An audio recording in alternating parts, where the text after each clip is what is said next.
It could just be the spur of the slack, couldn't it? Could be. Is that actually the edge of the lawn with a Yes. It is.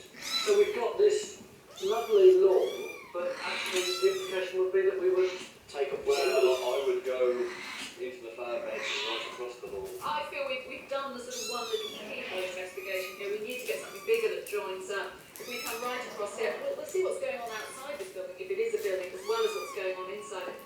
So Trench 1 will investigate the area where the Big Dig test pit reveals a layer of blast furnace slag. Our first target is part of the Elizabethan furnace complex, possibly the corner of the furnace stack itself. We'll be keeping our eyes open for evidence of a medieval furnace too, although if there was one here, it's likely to be buried much deeper. The chances of uncovering any of it today are pretty slim. While the diggers get busy, I tracked down the owner of Furnace Cottage, Rob Chapman, to find out why he invited us back. Yum, yum. best of all possible worlds. What would you like us to find? Well, I'd like us to find evidence of something like this having existed in the garden. It's great having an illustrator in the garden, isn't it? I suppose the furnace may possibly just have been a little bit of a test pit was, and we're sitting sort of about here. And this little string is still there running it up.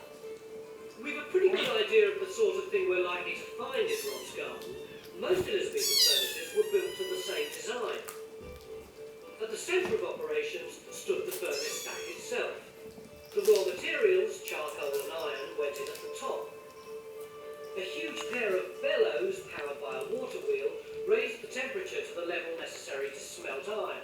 It was then run out in sand bowls in the Oh, castings. look at the baby cats with the baby furnace chick. stack would have been the centrepiece of a much larger industrial complex stretching out into the woods and valleys around Furnace Cottage.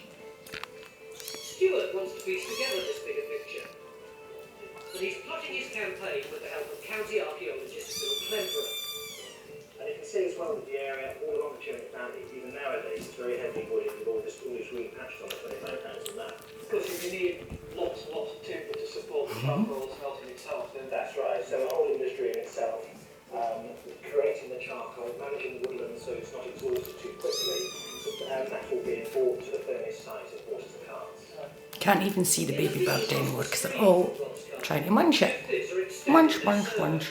It's possible that parts of the furnace complex, and maybe even the furnace stack itself, could have been sited here.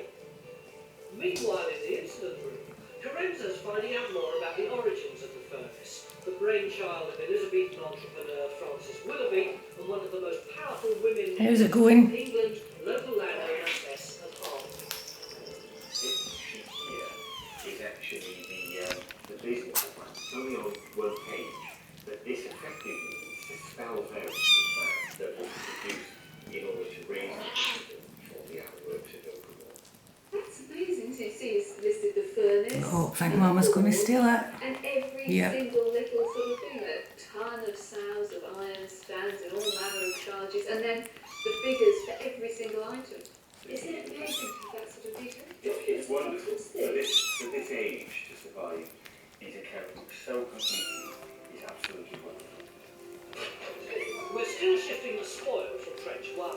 There's no room for a mechanical digger, so everything's being